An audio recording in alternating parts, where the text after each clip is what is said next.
चलिए चैप्टर 13.3 का 30.4 है, 30.4 का क्वेश्चन नंबर पहला को बारीकी से समझते हैं। क्वेश्चन क्या कह रहा है कि पानी पीने वाला एक ग्लास है। ठीक है, आप लोग ग्लास तो देखे होंगे ना, जो कैसा पानी पीने वाला। ठीक है, देखिए ग्लास यहाँ पे मैंने पार दिया है, और ग्लास में क्या आप लोग को कह रहा है कि पानी पीने वाला ग्लास है जिसका ऊंचाई 14 सेंटीमीटर। देखिए ऊंचाई 14 सेंटीमीटर और शंकु के छिन्नक क्या करेगा।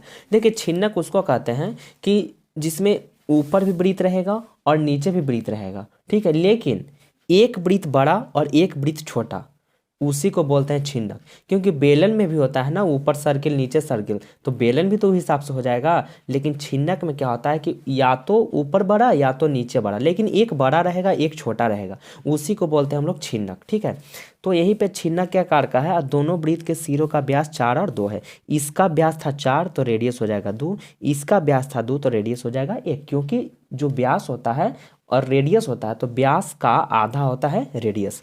तो चलिए यहाँ पे हम लोग लिख लेते हैं पहले कि दिया है, क्या दिया गया है, R1 R2 मान लेते हैं। ठीक है ना, तो R1 मान लेते हैं कितना, ये ऊपर था कितना, व्यास था 4 तो 4 लिखेंगे, लेकिन रेडियस ना निकालना है तो 4/2, तो रेडियस आपका कितना हो जाएगा 2 सेंटीमीटर। और एक R2 निकालते हैं, तो R2 कितना था, देखिए 2 था तो 2 कितना कर देंगे 2, ये कट के आ जाएगा 1, तो मान R2 कितना आ गया 1 सेंटीमीटर। ठीक है, क्योंकि हम लोग रेडियस निकालेंगे, तो व्यास दिया हुआ था ना, हमको त्रिज्या निकालना होता है।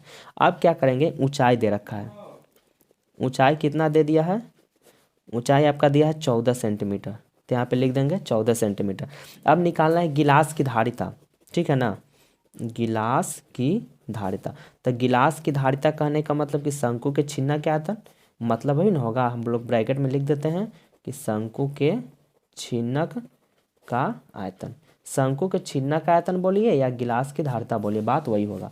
तो शंकु के छिन्नक का आयतन दोस्त, तो शंकु का छिन्नक का आयतन क्या होता है, इसका फार्मूला आता है 1/3 पाई h। ठीक है, और R1 का स्क्वायर प्लस R2 का स्क्वायर, ठीक है, प्लस R1 इंटू R2, ऐसे लिख सकते हैं। या इसके एक और फार्मूला वही होता है, मतलब यहाँ पे लिख सकते हैं कैपिटल R का स्क्वायर प्लस स्मॉल r का स्क्वायर। मतलब R को खाली नाम चेंज कर देना, एक बड़ा R एक छोटा R, बड़ा R छोटा R, उसे भी लिख सकते हैं, या तो R1 R2 लिख सकते हैं। तो 1/3 पाई का मान कितना होगा 22/7, यहाँ पे लिख देंगे 22/7। हाइट आपका है 14। R1 तो R1 कितना यहाँ पे है 2, तो 2 का स्क्वायर हो जाएगा। फिर R2 1 है तो 1 का स्क्वायर होगा, और R1 इंटू R2 यानी 2 गुना 1। ठीक है, तो 7 दूना का 14 हो जाएगा।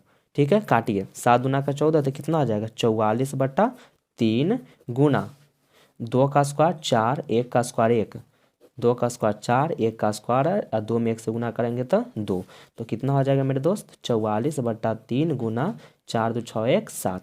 जब इसको गुना करेंगे 44 में 7 से तो आ जाएगा 308/3, और इसका जब पूर्णांक तोड़ेंगे तो 3 दहिये 30 और 2 6/3 यानी 102.2/3 सेंटीमीटर स्क्वायर ही आपका आ गया शंकु के छिन्नक का आयतन।